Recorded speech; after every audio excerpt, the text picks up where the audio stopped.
Hey scholars, this video is going to be going over chapter 16 on informative speaking, following the PowerPoint. So make sure you have that PowerPoint out in front of you. And then after I go over that, I'm going to be explaining the overall nature of the informative speech assignment. And then I'll specifically talk about the first task in the whole series of tasks for the informative speech assignment. As I mentioned in class, I do I have a scaffolded approach to the informative speech assignment where you first do the topics, you first submit your topics, and then the bibliography, and then an outline. In class, we'll do a workshop. We'll have another day where you practice your introductions. So there's a bunch of different. It's very much segmented. So make sure you've read the whole chapter on informative speaking on chapter 16. I'm only going to cover some things. So let's go ahead and get started on that second slide. Um, the whole purpose of a message to inform is to basically share information with the audience to enhance their knowledge or understanding of the information. You want to build on common knowledge. Your topic might be something with which we have familiarity, but nevertheless you want to add to that and be novel and find not so much be novel, but add novel information to your speech. And so your role is teacher. Your role is teacher, and you fulfill that role by defining things, explaining things, illustrating things, clarifying things. You're elaborating on the topic. You're enlightening the audience with what you found. Right? You've taken a topic, oftentimes something that we've heard of, but you've done a lot of digging and you found some really good nuggets of information on your topic, and you're sharing that with the audience. That's one way to sort of oversimplify the whole process of what you're doing. You're not persuading. You're not trying to change our minds or attitudes. You're not talking about, hey, there's this problem that exists and here's why it's a problem and here's what you should do to change. So on slide 3, it's very important that you realize that your goal is not to persuade. This is not a persuasive speech. It's not a course in persuasion. It's not a course in argumentation. That's a whole other it's a whole other topic, and that's not one that we're covering in this class. So it's very important that you realize that your purpose is not to persuade at all or try to modify attitudes, beliefs, or values. Just so your overall demeanor should be impartial, nonpartisan, very much neutral. You can, of course, be, obviously, if you're talking about something that's exciting, that's an exciting topic, and it's something that's fun or creative or whatever, then yeah, that might show up in your facial expressions, body language, and whatnot.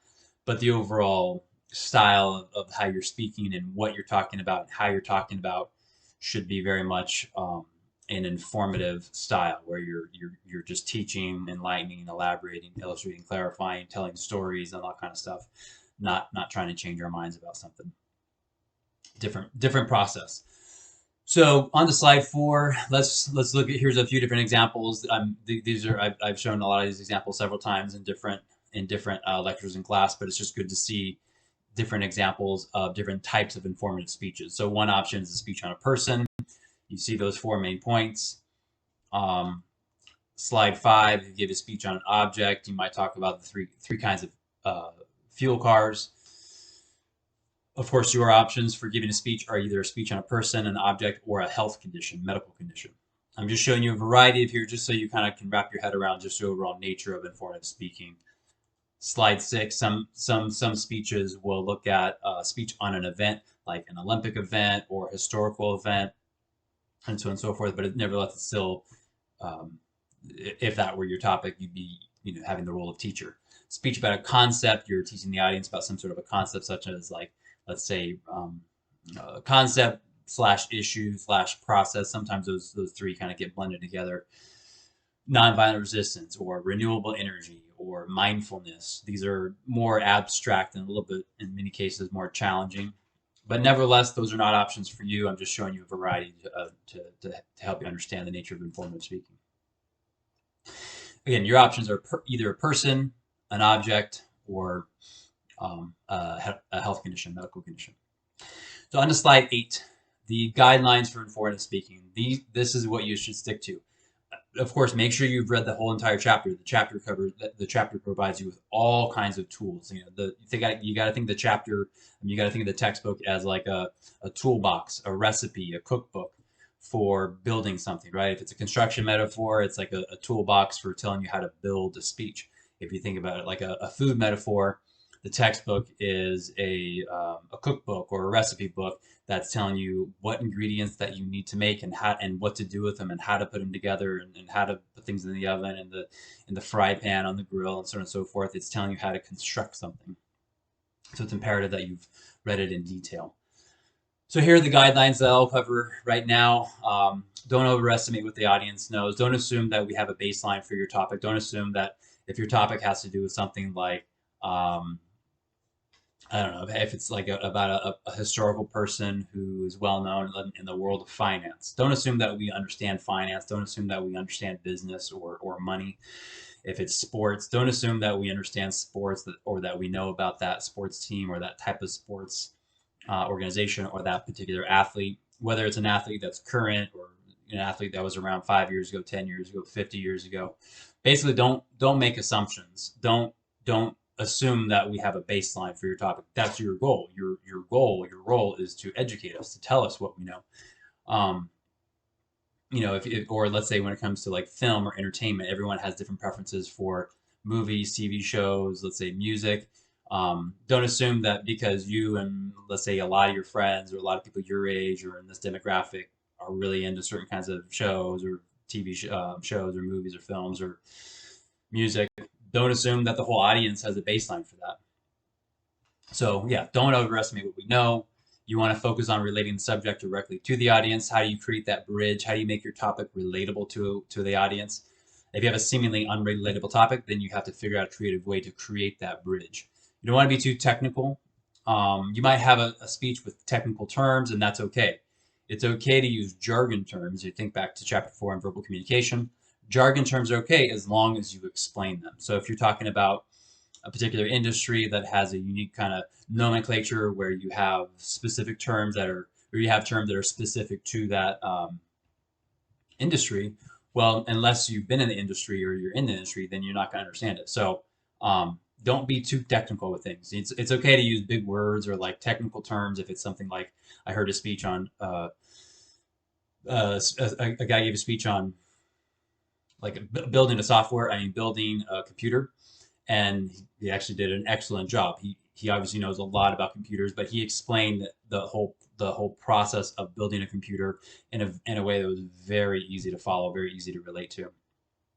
But while still being technical, he was being technical, but then explained it in a way that made sense. Be descriptive, use those word pictures, personalize your ideas, meaning if you can incorporate your own personal experience into what you're talking about, then great. And then it's easier for you, the speaker, to talk about it, and then it helps the audience to relate to you, and it creates like a comfortable sort of dynamic as you're giving your speech. Be creative, think outside the box, make it easy, not trivial. I would say, work smart, not hard, make it easy, make it simple, not simplistic, make it easy, not trivial. So you can still take big ideas, big sophisticated novel ideas, and make them work for this assignment, but that's different than being trivial. Don't tell us stuff that's, kind of unimportant or very elementary, pedestrian type information. Give us information that we're gonna remember. We're gonna like, that's very interesting, right? So along those lines, create information hunger. The textbook authors talk about creating information hunger. You're building on common knowledge, right? Your topic is something they're familiar with, but you're giving them more stuff. So I already kind of talked about that.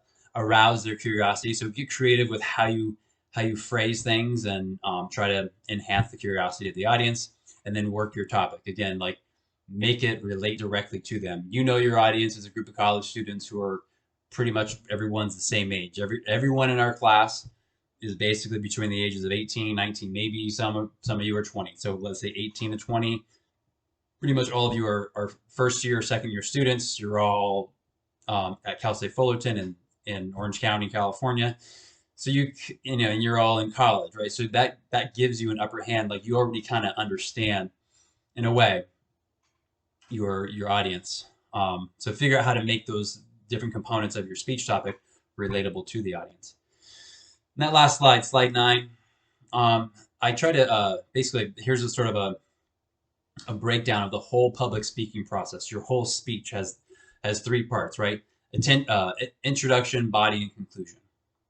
If you think about it, in terms of there's several different components of the speech versus like you're giving this one big long-winded talk. It kind of makes it easier. Like if you think of this as like this big huge thing that I got to do for 5 minutes, it can be overwhelming. But another way to think about it is like I'm working on one thing at a time, one part at a time, like cooking, right? I'm chopping the onion and I'm cooking the cleaning the vegetables, chopping the vegetables, and doing seasoning the meat and stuff in the pan. You know what I mean? Like I'm doing all these different things, not just one big thing. All in all, the thing I'm making and cooking might take 3 or 4 hours, but I'm doing it in all these different things. And at the end of it all, I have a delicious whatever soup or gumbo or jambalaya or homemade chili or something like that. But it's a bunch of little steps. So with the introduction, you have your attention getter. The first words that come in your mouth should be your attention getter. And then you establish your credibility. You talk about why you chose that topic, how it's relevant to you or to the audience. And you provide a preview. You tell the audience, here's what you can expect in the speech. A detailed preview of what to expect. And then you pause. And then the body. That's the biggest part. The body is where you have your main points, your supporting points. That's where, for the most part, you're including all the information that you found from your resources. So you're strategically incorporating your sources, your source citations. You're basically just sharing with the audience, hey, in a nutshell, you're saying, I was reading this paper and this is what I found. I was reading this book and this is what I found. You're not using those words, obviously, but that's essentially what you're doing. You're essentially just sharing the information that you found. You spent maybe hours reading through this book or this article or whatever, and you're taking all the information, and then you took a lot of notes in that source that you had, and now you're condensing it, you're making it fit into this assignment, and then you're sharing it with the audience. Of course, you're using transitions to allow the audience to follow along. You're now that I'm finished with this point, I'm moving on to the next point. You're making it easy for the audience to follow along. That's kind of a one good sign of a speech is if you're listening to a speech and you're thinking like it's really easy to follow along, like I'm totally tracking with what the speaker is saying, the speaker is keeping me on track. It's all strategic. It's not random. It's not that the person's lucky, right? They're using strategy to make that happen. And then the conclusion. The conclusion is you're not just restating everything that you just told the audience, but you're reviewing. Like, hey, here's what we learned today. You're synthesizing, summarizing the big takeaways. You're reinforcing the main ideas, leaving the audience with some kind of closure or a lasting thought, or maybe the way that it impacted you. Maybe as a speaker, you talk about the way that this speech and the whole process of you doing the speech change the way that you think about whatever the case may be with regards to your topic. So that's informative speaking. Okay, let's look at the assignment. So make sure you're looking at the informative speech assignment document. I talk about this in class a little bit, but now you have a video where I'm talking about things in detail, and you can always like rewatch this if you want. So everyone's going to give an informative speech about either a person, an object, or a health condition. I talked about them. I talked about them in class, and then of course they're in here in this video, in the textbook a little bit. The textbook doesn't necessarily talk about health conditions as a choice for a topic. They talk about issues or processes, but the reason I chose health condition, medical condition, is that over the years, a lot of students tend to gravitate towards talking about something along those lines. And it's a very broad category, health condition. So if you're unsure of, if you have a topic in mind, you're unsure, then you can always submit it and then I'll let you know, I'll give you feedback on it. So the overall speech assignment is worth 150 points. I have a detailed grading rubric on the very last page of the assignment document. Basically, that's how I grade the speech. Make sure you get familiar with that. So the first thing they do is the first task in the series of tasks for this assignment is to submit 3 potential speech topics to Canvas by Sunday, October 16th. So that's your first task. Fairly easy. It won't take a ton of time, but you definitely want to make sure that you choose topics that you're actually considering, because I will give you feedback. So whatever you submit to me, you're going to submit 3 potential speech topics. Each one you have to be ready to commit to that topic. And once I tell you which topic to choose, you can't change the topic. So list them in order of priority. I have this assignment separately. So I have the informative speech assignment on Canvas, that's 150 points. But then these other assignments are separate assignments. They're each worth different point amounts. So the 3 potential speech topics that's due in Canvas on Sunday the 16th, that's worth 30 points. And then you have your informative speech annotated bibliography. You'll submit that to Canvas by October 30th. That's a separate assignment. It's not available yet. And then everyone will submit their final speech outline to Canvas by Sunday the 6th. In between that, we'll have at least a couple things in class. One of the things that we'll have in class will be a practice speech introductions. We'll have an informative speech workshop. So there's all these different types of assignments, sub-assignments, tasks, if you will, that are all each worth points. The overall speech assignment, that's 150 points. It's 75 points for the outline, 75 points for the oral presentation. So for that first one, the first one that's due on the 16th, submit 3 potential speech topics. Make sure you're looking at that assignment right now. So you, how I recommend that you look at the assignment right now so you have an understanding of what I'm talking about. Basically, you're giving me 3 ideas on a speech topic, that's either a person, an object, or a health condition, medical condition. It can be 3 persons. It can be 3 objects. It can be 3 health topics for health conditions. It could be one of each. It doesn't matter to me, but rather you should choose the ones that you're willing to commit to giving a speech on. So the first one should be your the first choice that you give me should be your first priority. Second choice, your second priority. Third choice, third priority. And I'll look at all of your topics, and I'll tell you which one to go with. And I'll give you as much feedback as I can. So basically what you're doing is listing the topic and then a specific purpose statement, and then a brief explanation for why you're choosing that topic or why you're considering that topic.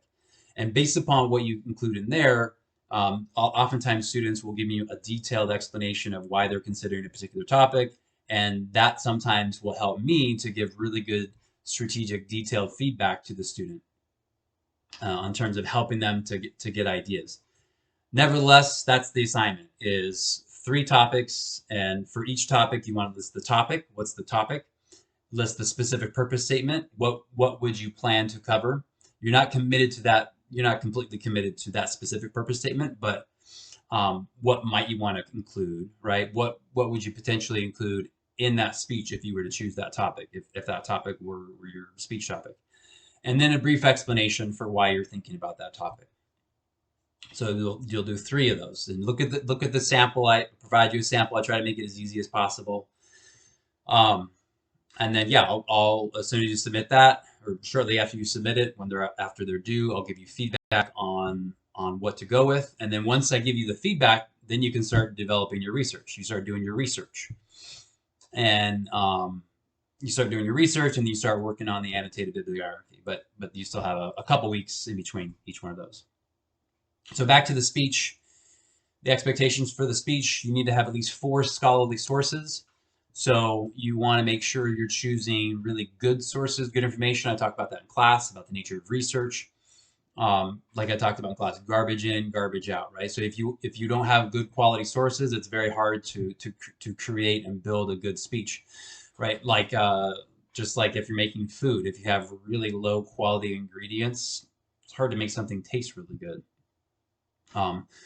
If you're building something in construction, if you have really low quality materials and supplies and equipment and tools and whatnot, it's really hard to build something that has a strong foundation, that's appealing, and that's going to be workable and whatnot, and usable in terms of a structure.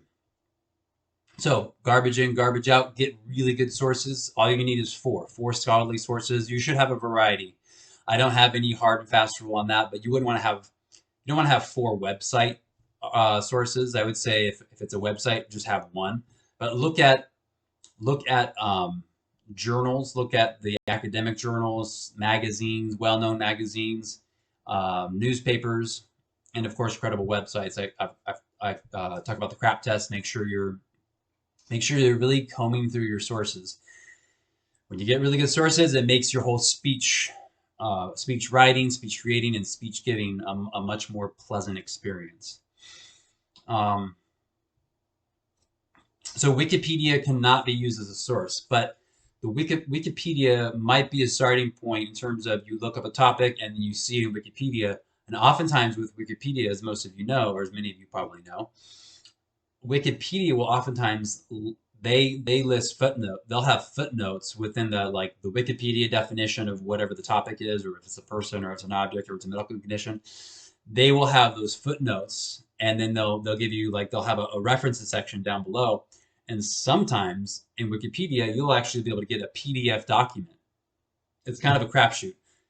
But I've actually had that experience before where I'm looking up a topic, I see it in Wikipedia, but then I go and I get the actual PDF from Wikipedia. There's like a direct link to the PDF. Or if you don't get a direct link, at the very least, it'll show you what the source is in Wikipedia. So I'm not saying don't utilize Wikipedia, but that cannot be your source. So you want to make sure that you list your sources, use your sources strategically, and of course with academic integrity. And you only have you only need 4. Okay, when you're actually speaking, when you're actually giving your speech and you're on stage, you're only allowed to have 1 index card, either a 4x6 or 5x8. If all you have was 3x5, that's fine. It's not that I really care that much. It's just really, really small. And my logic is you might as well use a bigger one. It's just easier to use. It's easier to write. On a 4x6, it can only be handwritten. So if you were to like type out your speech word for word, and then you were to like paste it or staple it or tape it to your index card and start reading from it, you would not be able to give your speech. I would just tell you to stop. I would take it from you, and then that would be an awkward moment and might lead to a 0 on the oral presentation. So don't do that. So yeah, the only form of notes that you can have with you is that 1 index card. The less is more. The less information you have on the index card, the better. And one thing I always mention to students is what I've seen a lot of students do over the years is they'll use color coordination. They might write everything in ink or in pencil, but then they highlight things in different colors, or they just use different color inks or whatever, and it helps to like visually break up the speech. Or one side of the speech is when they have their like main ideas, and then the back side of the index card is when they list the sources. Sometimes it's hard to memorize the long names of the sources of the journal articles and so on and so forth. So that's one option. People write things like smile, breathe, be happy. They write little notes to themselves or like smiley faces and whatnot. I've seen just about everything. So it's a 4 to 6 minute speech, which means that it needs to be at least 4 minutes, but no more than 6 minutes. So my advice to you is to go for 5 minutes. That should be your goal time, is 5 minutes. So when you're rehearsing, you wanna always keep track of your time when you're rehearsing at home. I mean, pretty much the overwhelming majority of the work that you do for the speech is done outside of the classroom. So when you're rehearsing on your own, make sure you're always recording yourself. And I would say try it with when you're rehearsing. Try rehearsing with a timer in front of you, and then try it without a timer in front of you. I personally like having a timer in front of me in the last several years when I've done presentations at conferences or for job interviews and that kind of thing. I just like looking at the time in front of me. A lot of students like looking at a timer in front of them, and some don't. Do what works best for you. I will allow a timer in when you're actually giving the speech in the class. So if you want to bring a timer, your phone or something like that, that's fine to do. So do whatever works best for you, and then you can just basically, if you've been practicing with the timer on your phone, then you can continue practicing with the timer up on stage when it's your turn. Or you can just look at, I'll have my phone out, and you can always look at the time on my phone. Whatever works. Make sure the outline is detailed. It needs to be a full content outline, meaning use complete sentences, proper grammar, spelling, proper outline format with like Roman numerals A, B, 1, 2, 3. That's called the visual framework. I'll talk about that in class with the chapter on outlining. So do your best to make sure you have a very clean format. I'm not a huge stickler on that, but if you have just like a really messy format, that'll affect the grade. But I'm mostly concerned with the content of the outline. The outline does not need to be word for word every single word of your speech. It needs to be a blueprint of your speech, just like a house, just like the blueprints for a house. It's not everything that you see in the house. It's the foundation, it's the structure, it's electrical, it's the plumbing, the wall, all the wood and whatnot. But then the finished product is the house with everything in it, with the paint and the drywall and furniture and carpets and paint or just all that kind of stuff. So the outline needs to be detailed and thorough, but it's not a word for word manuscript of your speech. It's a blueprint of your speech, and then the speech itself is you giving life to that blueprint of the outline, if that makes sense. I provide a number of samples on Canvas. The textbook has some samples as well. For the final outline that you submit, that's due on the 6th, you will not have an annotated bibliography for that. It'll be a normal bibliography where you just have your sources, where you just have like the author, the title, the publisher, and whatnot. The only time you're doing the annotated bibliography is for the annotated bibliography research assignment. That's a separate assignment. And I'll have a separate video for that as well. There's no specific length requirement, page length requirement, but for most speeches, for most outlines for this kind of a speech, it's going to be about 3 pages, depending on spacing, depending on how you write. If it's like half of a page and it's just bullet points and short phrases, then that's going to lead itself to a very, very low grade. Doesn't need to be super long. It needs to be complete and thorough and detailed. But yeah, mostly look at the content. You don't need to have a cover page or title page, but like I said, you're required to include your bibliography in the outline. So you have your outline, and the last page is the bibliography. Or some people just include the bibliography under the conclusion. In other words, they don't have a separate page for the bibliography. Let's say you're done. Let's say you're completely done with the outline. It's the 3rd page, and the conclusion is halfway down the page. Well, you can fit the bibliography in there if you'd like. It doesn't matter to me as long as you include it. So here's a sample of the first page of a student speech on the topic of chili peppers. So here's kind of what the beginning of your outline would look like, where you have your name, a title of the speech. I'm not too concerned about the title. It's just something that something for you to do. If you can't think of a title, you can just write the name of your topic as the title, and then you have you include your specific purpose statement, your central idea, then you label the introduction, and then you have an outline of your introduction, and it says, today I'd like to share with you what I've learned about the history of chili peppers, so on and so forth. That's your detailed preview statement. And then if this were your outline, then the next thing down would be main point 1, and then main point 2, and then main point 3, and then the conclusion, and then the bibliography. So here's a variety of tips. Remember, when you're speaking, look at that. And then here's a sort of a checklist on page 3, the requirements, just like a checklist of everything to look at. There's no visual aid required. I generally advise against visual aids for my class, but if you are very much wanting to include a visual aid, just consult me, and then we can talk about that depending on what it is. It may or may not work out.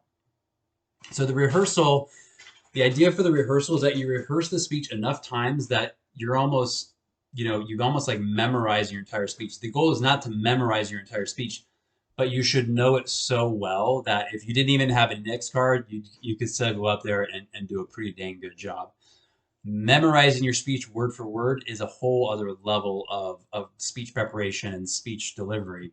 It's very, very difficult to memorize an entire speech word for word, because if you mess up one word or one phrase, then it can kind of throw you off. But the idea is to get so familiar with your speech that you're basically memorize the structure of your speech. And it's similar to like telling a story. Maybe there's a certain story that you've told 100 times.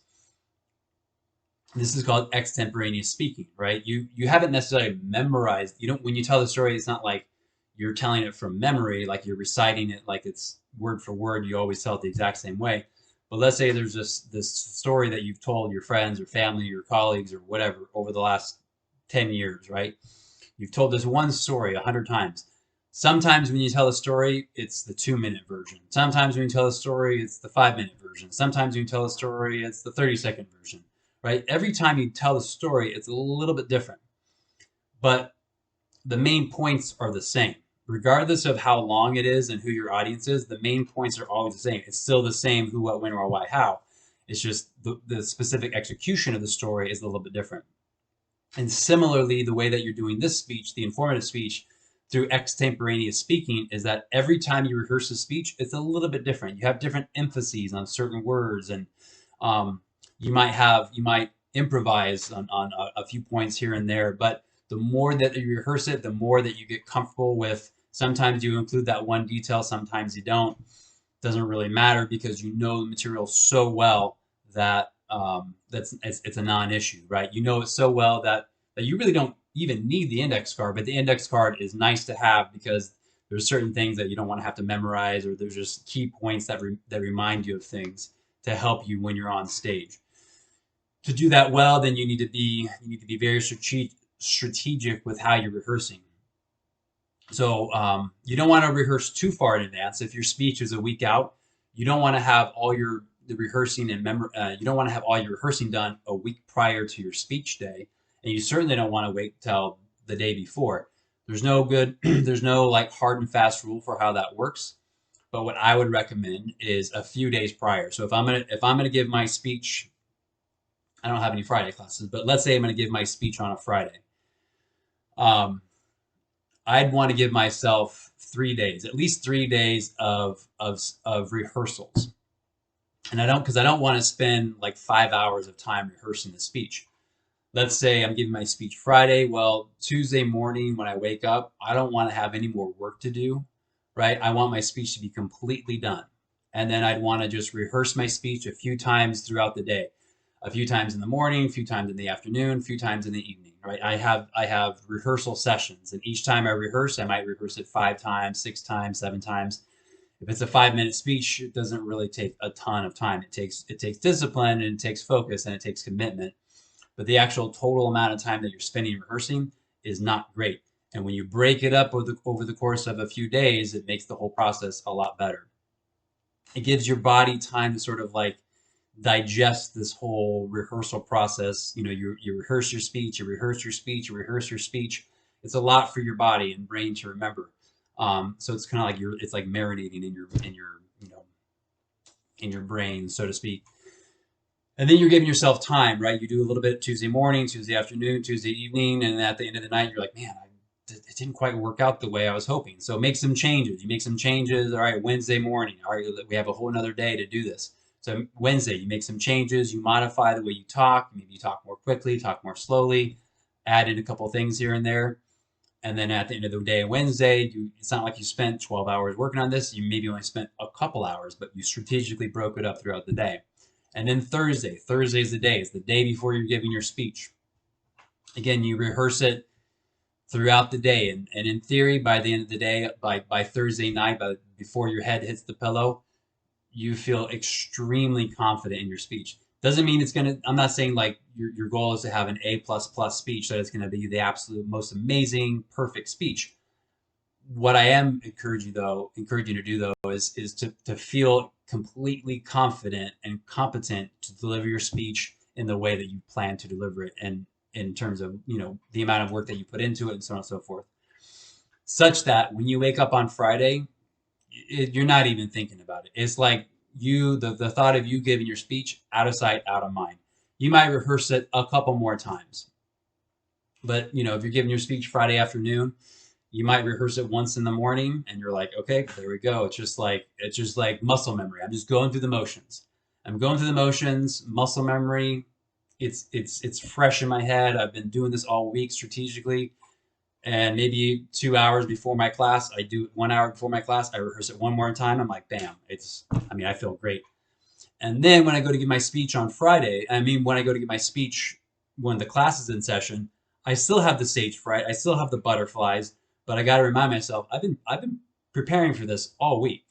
And I've already rehearsed this so many times, and I keep hitting my goal time. The last like 7 times I've done this, my time has been between 4 minutes and 30 seconds and 4 minutes and 35 seconds.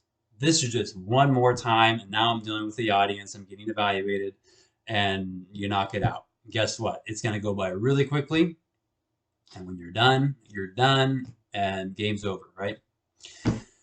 So that's my recommendation for in terms of how to deliver, how to prepare for the speech, how to deliver the speech. Get familiar with the grading rubric that I have on there. And feel free to ask questions. I encourage you to ask questions in class. And of course, you can email me if it's a question you need to email me about. But whatever questions you might be having in class, there's a good chance that either someone else has the same question, or at the very least, it would benefit, like you asking the question in class would benefit at least one or more of the people in the class. All right. I look forward to hearing all of your speeches. Hope you're doing great. Talk to you later. Bye.